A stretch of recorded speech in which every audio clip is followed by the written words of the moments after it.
welcome back to Melissa Hager TV. So I go to kick this ball, and I can hardly hobble and walk and limp. It's embarrassing. It really is. But it's a real ridiculously raw view of what it's like to be as big as I am, and I like to say that I'm active with my kids, but really I'm not. I mean, not like I could be, not like I should be. So right, I've done that too, where I convince myself, like, I've always taken my kids sledding in the winter. Did I go down the hill and back up? No. But I took them. Yeah. I'm like, oh, yeah. And then, but I never tell anybody that. I tell them, oh, we went sledding last weekend. And they're like, wow, look at that big girl. She can move, you know. But it's like, no, I sat on a bench and froze my tail off because I'm not moving. So let me tell you, this last weekend, we did actually go sledding. I did go down the hill and come back up. And I was like, oh, my gosh, I'm dying. They went down 25 times. I probably went down 7. And I thought I was having a heart attack. I was like, oh, my gosh. You're not wrong though. Yeah, it's crazy. That walk back up is terrible. Like, can somebody throw me a rope? Because I could pull myself. I would do that. There's a movie where I don't remember what it is, but this guy's like, he said ice is stupid. People walking on ice is more stupid. And I never empathize with a movie character as much as I have in those moments. Yeah. Because you're right. And why would you slide back down to walk all the way back up? Like, I can just stay up here. Yeah. Really what you're doing is just being like an adult taxi driver for your children. They go have fun and you're like, you just sit there. Yeah. And so in that moment with my kids, I went to kick the ball, I hit a molehill, and I just toppled over and like rolled to the ground, and they're dying laughing, and I laughed too because it was funny. It felt funny, but I wasn't laughing as long as I did because it was that funny. I wasn't sure if I could get back up. Yikes! When you live a certain way, and you get real lucky, as I have been, about not ever getting hurt. When something happens, it physically hurts, like really hurts. It's like a systems check. All your lights come on and you got to make sure everything's still functioning. I wish I could say that changing my mind and the way it works is as easy as flipping a light switch. Let's talk about this. What's it like to tie your shoes? Okay. It's interesting. There's 2 ways to do it. Like it's a gym workout where it's super hard and I'm really pushing and trying to reach past all of this landscape to get down to them.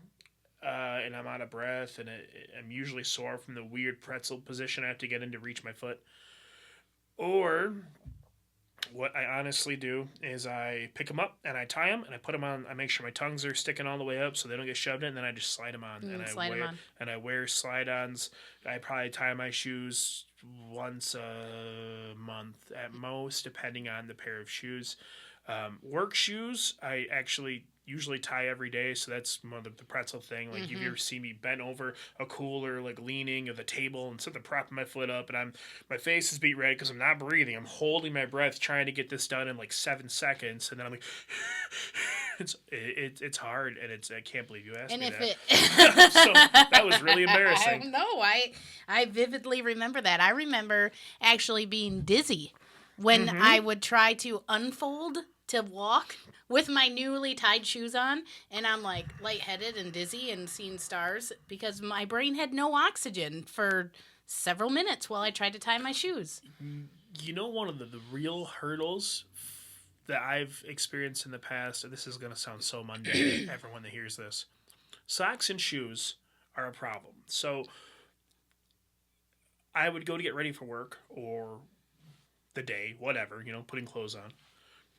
And I would look at a big empty space in the wall that I could lean against so I could put socks on. So I'd lean against the wall, and then I'd kind of like put my one foot on my knee and stretch down to put a sock over it, and I had about a half second to whah. Otherwise I was going to fall over. Yep. And or I could sit like on a chair and do it, and then put my pants on and then stand up and pull everything up. It sounds kind of, I feel like a fool saying it out loud because I'm watching myself do it, and it would make great content for like a video or a movie, but it's I can't just put them on normal, and that That's a lot more embarrassing to say out loud than I thought it would be. Well, that's what this video is about, though. Like, we're trying to explain the other side, you know? And I think that it's really honest of you and super awesome. Like I told you, I am frustrated that I didn't share more of this stuff before. I've been through those same things. I totally understand that. You know, many of my friends would have girls' night, and it's like, we're going to give each other pedicures.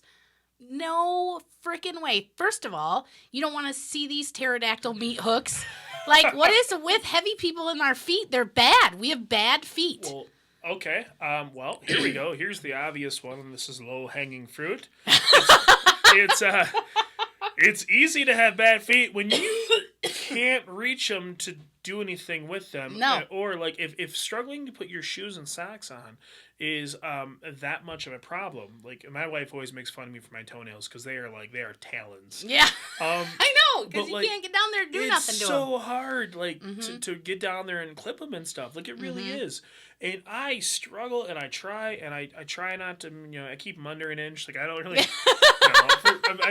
but for real, I'm laughing because I understand. It's a struggle. And the notion of, okay, so being a big person, I've always struggled with calluses in my feet. Mm-hmm. So because I'm big, I learned recently that the way I walk is, I don't know how long I've been doing it, but it's the least painful way. And so I have calluses in certain parts of my feet where it just sits uneven. Mm-hmm. And I have got, not only do I have to cut my toenails, but I have to sand those babies down. Mm-hmm. The notion of a pedicure is unheard of in my life. Like, no, let's not even talk about trying to get in the chair, get to the seat, get your feet in that little tiny tub. Let's not even go there. There's no willingness. But the actual pedicure, even of when you see them doing those little saw grinder, cheese grater things, right. I'm like, that towel would be full. You need 7 towels. My heart is racing right now at this moment thinking about it.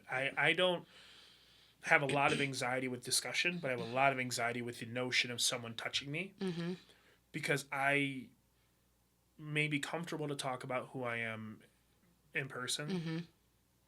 Because it doesn't mean I don't feel shame about some of the things I don't like about myself. I don't like that I'm this big. I don't like my feet like that. I don't like not being able to perform general maintenance and cleanly habits because of my size. Mm-hmm.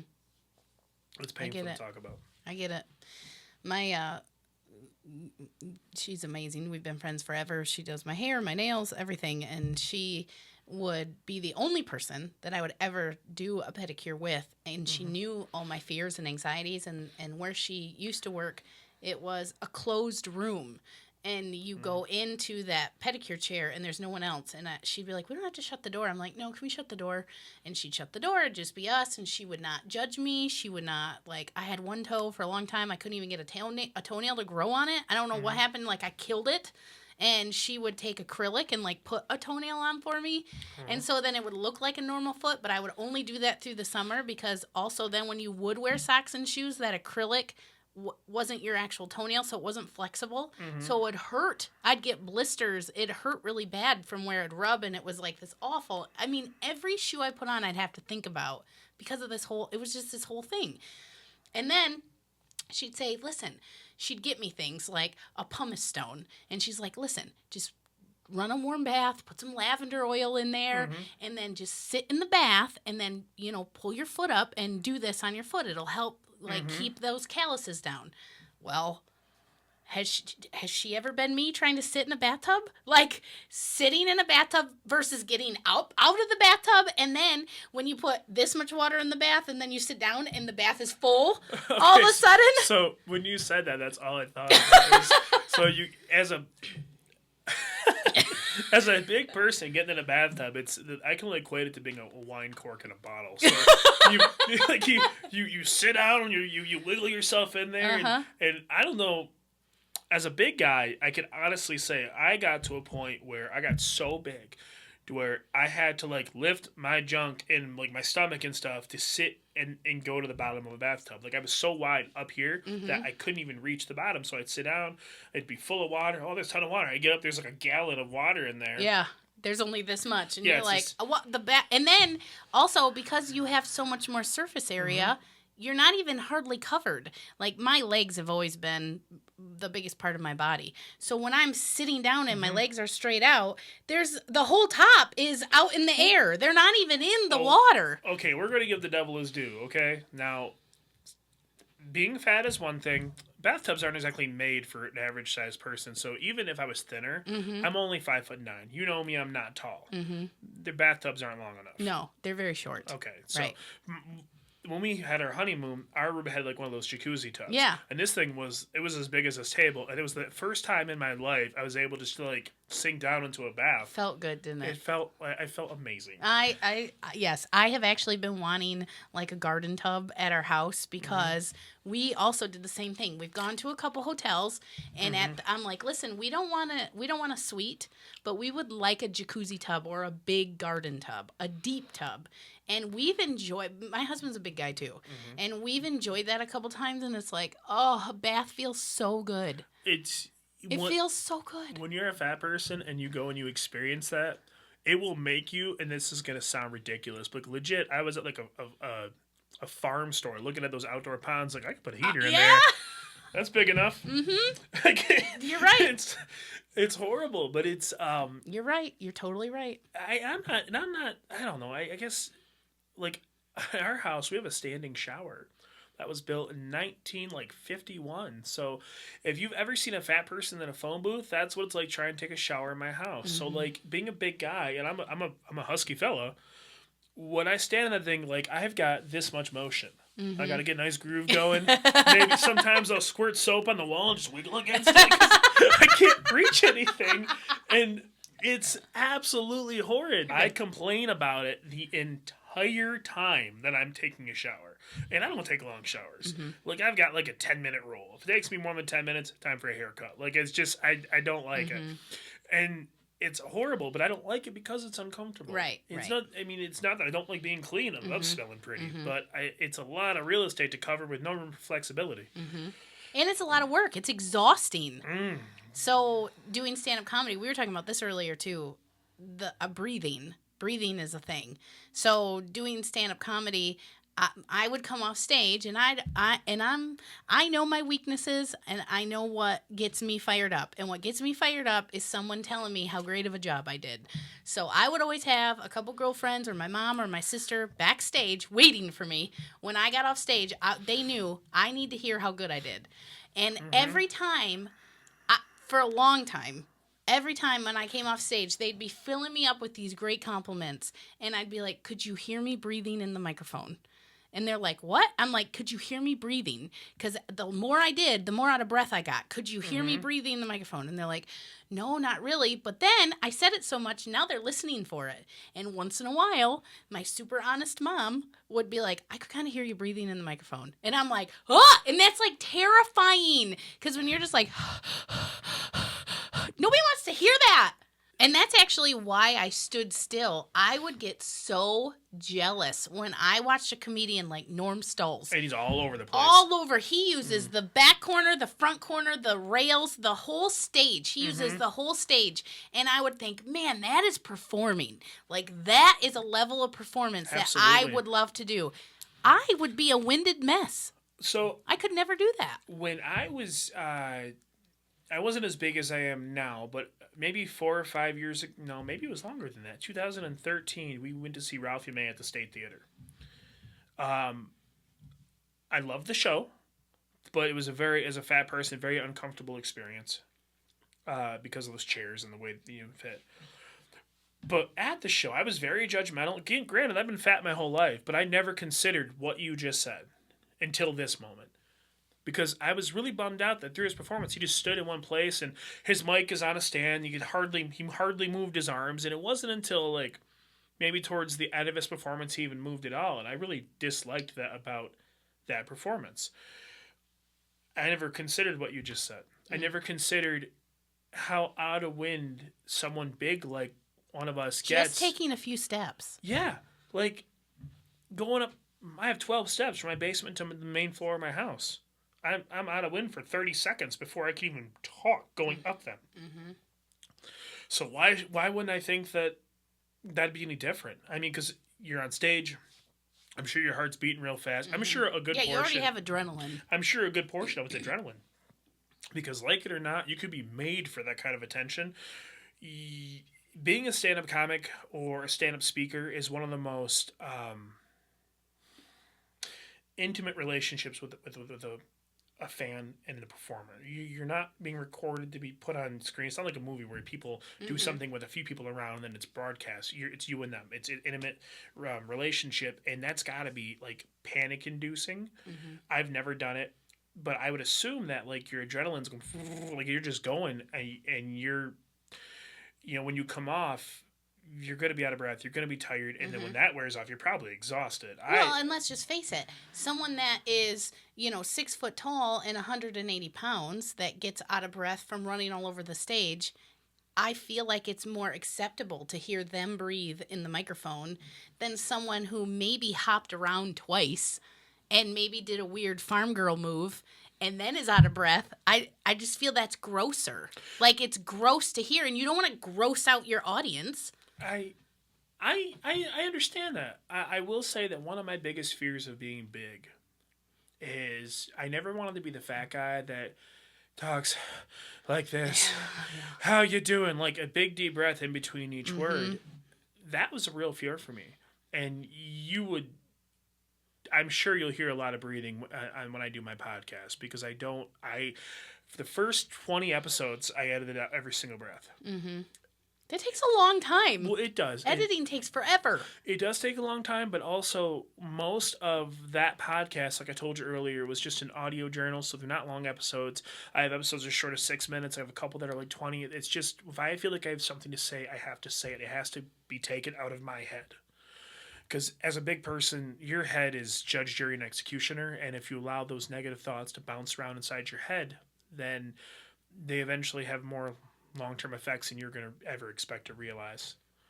And so I sit there and I'd cut breaths out, and I'd lots of those ums and all that. By the time I'd spend an hour editing a 12-minute episode, I finally said, you know what? The breathing is going to stay. It's who I am.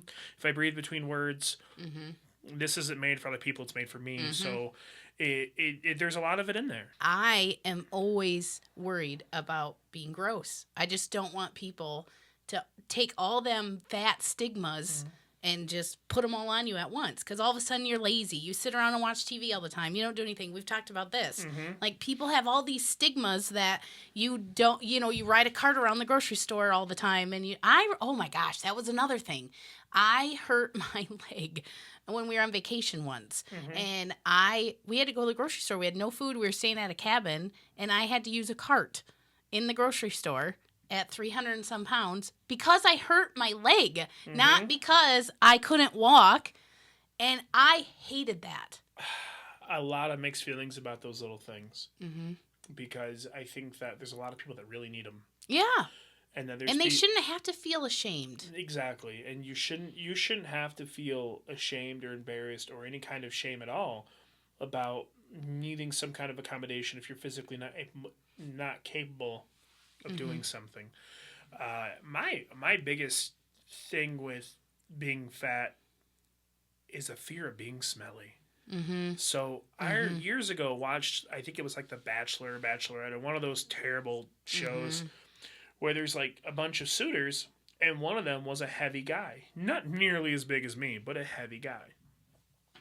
And when they decided to take him off the show, it was, oh, he smells.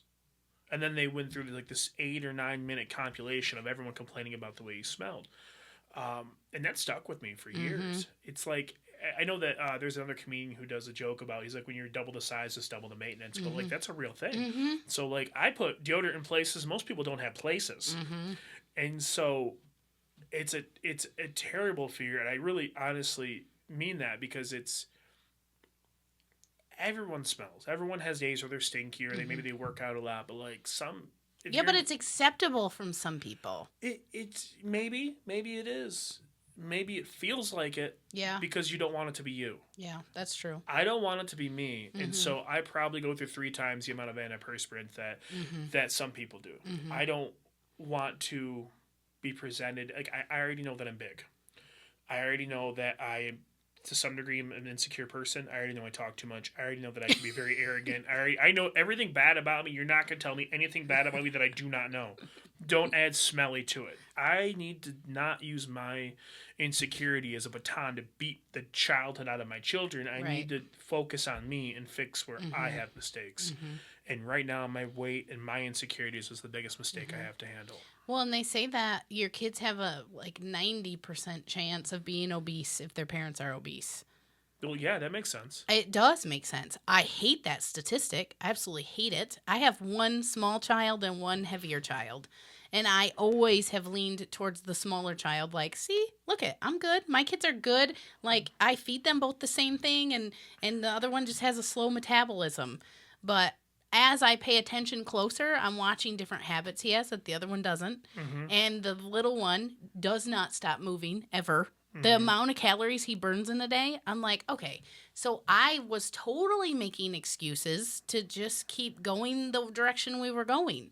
And then, now that you have lived 34 years in this body, would you ever wish that on your children? No.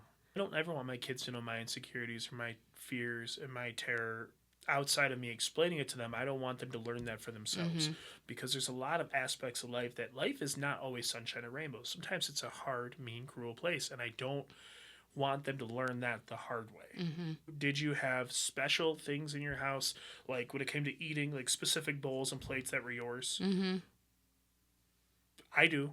And that's not I do because I'm fat. Well, that's Dad's plate. It's the big plate. That's Dad's bowl. This is Dad's skull of his enemies. He drinks his vodka. Like, it's this horrible stigma that that's I have. Mom's Tito's, not yours. and that's, I don't want that kind of stuff. As much as I hope we're enlightening some people listening and watching this, I also think this is good therapy for us to say it out loud and to become clean about it. Like, I never in a million years thought about saying this stuff out loud and being this honest, but then also to have another person to talk with about it. I agree. The hardest part about having this conversation for me, and I talk a lot, is the fear of not being understood or the fear of being misunderstood. And to me, those are very different things. If you don't understand something I feel, I can do my best to convey it to you. But if you misunderstand it and take it the wrong way, some of the things that I say, especially about my insecurities, I could see being misconstrued as being lazy. And that's a fear. In denial. That's a fear all on its own. But also, some of my heavier friends who we've had these conversations just while working together in car rides. Not publicly for millions to watch. Not publicly, and never to this extreme. It'd always be like, one thing here and there, or I'm at a gas station. One of my favorite junk foods was the Hostess, cheese Danishes. That's 500 calories per Danish for $1.60. High calorie food is cheap. Oh my God, isn't it? Don't get me started. I'd love to do a whole nother episode of broadcast for that. I think until today, I would have been brave enough to have this conversation to this degree. I was terrified standing here talking to you about it, and I was gung-ho about it for weeks until We actually are doing it? Yeah. I'm not afraid of what people think about me when it's accurate. I'm okay accepting a dark truth as long as it is, in fact, the truth. I'm not okay with people making assumptions or thinking the wrong thing. And I don't want to be misunderstood. Look, I'm not overly sensitive.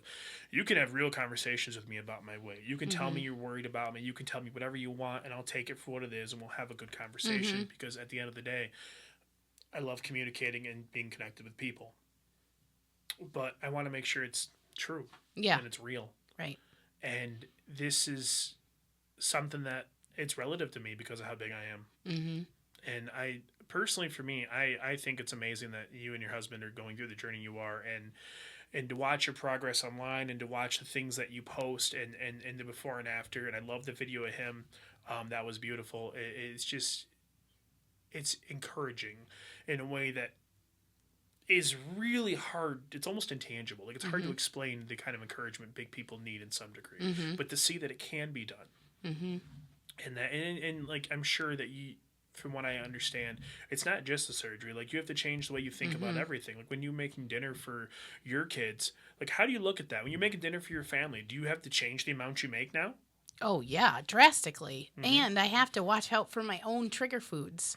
Like, I am still struggling with things that my kids ask for and want, and I have to either make it and know I'm going to have a couple bad days because I'm going to overeat it, or tell them no because, sorry, mom has a problem. I'm not ready for that to be in the house yet. And, like, simple things like Cheez-Its. Oh, Lord. I mean, you can't. Those white How do ones. you? So, like, I can have a handful of something and I'm full, okay, because of the gastric sleeve. How do you eat a handful of Cheez-Its? I eat them a handful at a time. Exactly, like this. Yeah, that. And I even got a box one time. I'm like, I'm doing this. I am doing this. I got Ziploc bags out. I baggied them all up into little bags, and I made myself sick eating them. I was like, listen, and I just was super honest with the kids. I said, listen, we cannot have Cheez-Its in the house yet. I will get there, but yet. And, like, my son, I mean, God love him. He's like, Mom, like, we'll be going somewhere and he'll be like, Mom, do you think you're ready for us to have Culvers yet? No, I'm not ready for that. No. But then sometimes I will, like, because I'm like, oh, I really want this. Like, I cannot tell you as big people how many times me and my husband have went through the drive-thru with our kids because they were hungry. Oh, the kids are hungry. We got to get them something to eat. No, we wanted something to eat, so we would get them something. And like, hey, don't you want a Whopper? They're 2 for $5. Let's say I'm at work. I work in a kitchen. I eat a cheeseburger, fries, whatever. I eat right before I get out of work. And I oftentimes do that. My lunch, I take, if I take one, is between 1 and 2 o'clock. Dinner at home is usually about 6 o'clock. So we'll get home and then I start making dinner. Or if we decide to go out and like the kids are like, oh, I want this or I want that, I eat again. I'm not even hungry. But, well, and then... Now, since I've committed to eating again, not only do I just get something small, I get what I always get. So if we go to McDonald's, I'm like, well, I'll take a number 4. I think it's the double quarter meal large size fry. Give me 2 McChickens. So that's like... Because that's a snack on the way. Yeah, that's like 2 more meals. For a normal person, then I'm like, oh, I'm gobbling down. And I like extra mayo on mine. Yeah. So, and I'm sitting there, I ketchup running down one cheek, mayonnaise down the other, lettuce all over. I look like a Christmas tree. It's horrible. And it is. I'm just covered in stuff, and I'm like, oh, I feel so good, but I don't really feel good. I feel like I fit in, like I feel like me. And then I get out of the car, and my stomach is like this bag of marbles. It's rock hard, and it hurts, and I spend the rest of the evening miserable. And I do that at least once a week. It's not what normal people do. And by normal, I'm not saying we're not normal. But what I mean is, like, normal weighted people. That's not what they do. Yeah. Like, have you ever made 1 box of macaroni and cheese? No. Me either. I've never made 1 box. Like, who makes a box of macaroni and cheese? I think the last time I made a single box of macaroni and cheese, I was in high school and I ate that whole box. Yeah. My daughter is a mac and cheese lover. She just adores it. And so we'll make 2 boxes, I think. I think it's 2 boxes, and between her and my wife and everything, we usually end up eating it all. Yeah. And there's supposedly 4 servings in a box. Oh, I don't doubt it. I don't doubt that at all. And I mean, usually just even me and my kids will have it, and I make 2 boxes. I'm like, well, 1 box isn't going to be enough for us. And it was just recently, again, one of my trigger foods. I thought, I'm going to make macaroni and cheese for dinner. We have the hot dogs. Yeah. And I love cutting up hot dogs and putting that in there or having them separate, you know. I thought, okay, I can handle this. Like, I test myself every once in a while because it's been a very long time since we've had any mac and cheese. Nope, I went crazy. And I got a box out, and as soon as I poured it in the boiling water, I was like, where'd it go? Okay. And so I grabbed another box out, put it in, and made 2 boxes. The kids came home from their grandparents already full. They already had dinner. So the whole pan now is sitting there, and I'm like... And my husband's like, just put it in a container and put it in the fridge. I'm like, well, don't you want any? I mean, it's warm. Like, right now it's hot. And I was like, he's like, did you have some? I said, I already had some. He's like, okay, then just put it in the fridge. Well, I had to pull out another bowl of it, and I put it in the microwave. I was like, well, I'll come back to it because I'm full.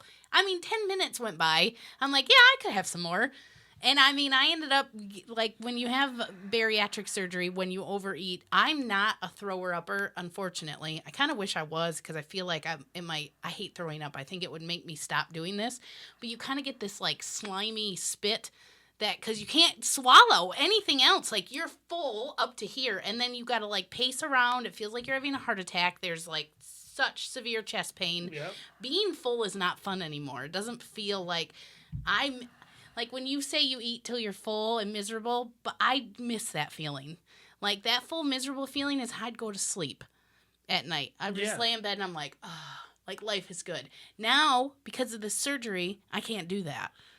I get full and hurt, pain, like pain. Like, my insides are ripping apart. I often wonder if that's the way being full is supposed to feel. I think so, because other people describe it that way. I don't think that it's mentally normal for us to feel such contentment off eating like that. Mm-hmm. I do believe it's gluttony, mm-hmm. and I'm saying that being a person who is self-admittedly is incredibly guilty of it. Mm-hmm. I am that guy who eats dinner and then I'm watching TV and 10 minutes later, I could eat again. As soon as that feeling goes away, I got to get it back. Mm-hmm. Oh God, it's mine. And I also am not a thrower upper. Yeah, oh yeah. Let's do it. Once I don't puke. Once it's in there, it's mine. Mm-hmm. It's never coming back out. Back. And, so I've always been jealous of bulimics. that if there was one disease I ever wanted to catch, that was it. Because I thought, if I could just throw this up before my body digests it, it didn't count. I'm just joking. If you're bulimic or have battled bulimia and are watching this, I'm saying that in a humorous manner. I'm not trying to point you out. I don't But it is a real thought I've had.